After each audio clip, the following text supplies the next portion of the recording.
So Super Pack 2 is here, and I have bought it so I can show you guys the contents of this Super Pack 2. It is not as impressive as the initial first one, but it's still definitely good. It has a few powerful cards from different archetypes, so I mean, let's go ahead and get over to reviewing these cards. We got a Card Trooper, and Card Trooper is a really good card. It's really one of those floaters that you really love for any of those decks that want to mill cards really fast to the graveyard. I mean, you get a card when it gets sent from the field to the graveyard, so that's definitely very good, and you get an extra 1500 attack by removing, sending to the graveyard 3 cards from the top of your deck, so that's definitely a good card. I think this card is limited to 1 in this game, so I mean, the 1 card you get from this pack will be the only one you get to use.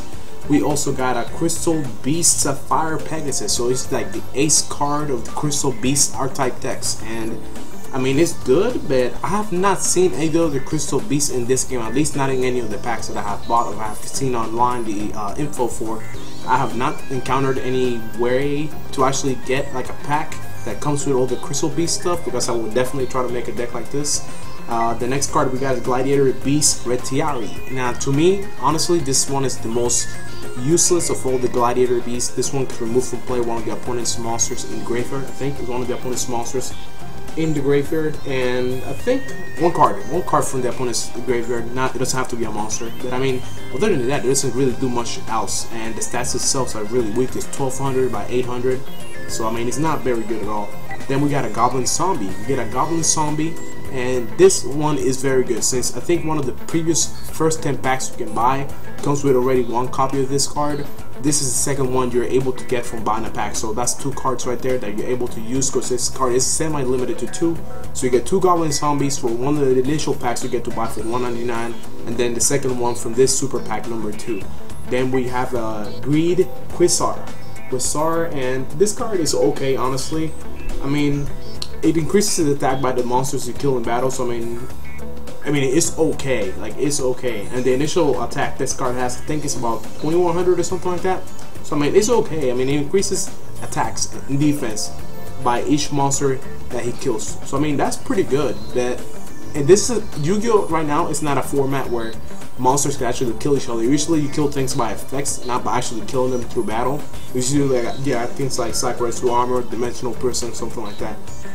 Then we got Illblood, one of the ace cards of zombie deck. So I mean, this card is really good. It goes pretty hand in hand with the Goblin Zombie, but the Illblood is really good. It gives you the ability to revive from the grave. I think each turn it gives you the ability to revive each turn 1 zombie from either the opponent's graveyard or yours, so that's definitely very good. But when this card does leave the field, all those monsters go out of play, so that's not that good. We got a Plague Spreader Zombie, a second one from the previous pack I had mentioned before. That's $1.99 for the Goblin Zombie. You also get a Plague Spreader Zombie. This card is also limited to 1 in this game, so we get an extra copy that we can't use here. Unlike the other Goblin Zombie, which you can actually use 2 of in this game.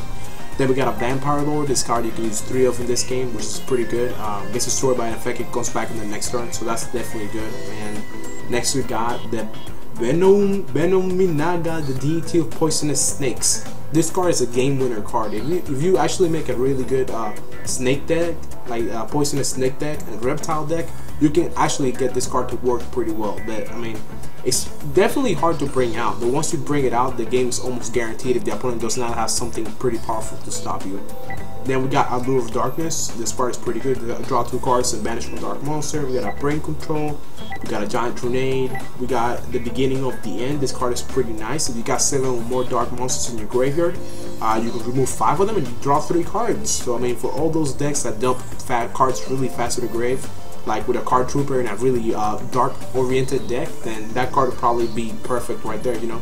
I think you could run about 3 cards of these, or I think I haven't really checked for this card, but I think you can run 3 of in this game. So I mean, you can really dump them to the grave and then just play, and that's like a +2 right there. So next we got a Dimensional Prison. Remove the opponent's monster from the game once it attacks you. We got Gladiator Beach War Chariot. So that's pretty nice, you know. It gets the effect of a monster and destroys it while you got a Gladiator monster on the field. We got another Magic Cylinder. I think we start out with 1, so no use for this one. Then we got a Revive King Hades. This is a card that works as a tuner for a synchro tuner for the Plague Spreader Zombie, so it only works with that. And pretty much all zombies on the field can kill monsters without their effects activating. We got Archean Zombie Skull, which is pretty neat. All your zombie monsters will not be able to be destroyed by card effects, and that's pretty good. That's pretty good indeed. Then we got Cyber End Dragon for fusing 3 Cyber Dragons, and Trample Effect, Piercing Effect. And then we got Chimeratech Fortress Dragon. I believe this card is one of the newer cards, so apparently now they're updating the cards in this game with newer cards now. So I mean, this is pretty good, because this card pretty much makes the one single Cyber Dragon you can use in this game, since Cyber Dragon is limited to 1 in this game, a hindrance, because you can just put this in your fusion, your extra deck, and whenever the opponent brings out a Cyber Dragon, you can just pop this out on them, and I mean, you get a monster right there that's pretty strong. I mean, for the 1,000 attack right there, you know, you sacrifice their own to do it. So I mean, it's like a free card. I mean, so it's bad for somebody that has this in this extra deck to go up against somebody that has a Cyber Dragon, because they're gonna own them big time. So anyways, I mean, I think overall this pack is just really good. I mean, it's not as good as the Super Pack 1, but it definitely comes with some powerful stuff like this. Chimeratech Fortress Dragon. We also got the Card Trooper is very good. The Goblin Zombie is pretty good. The Ill Blood is pretty good, and I think this card at the beginning of the end is also pretty good, along with a Gladiator Beach, Gladiator War Chariot.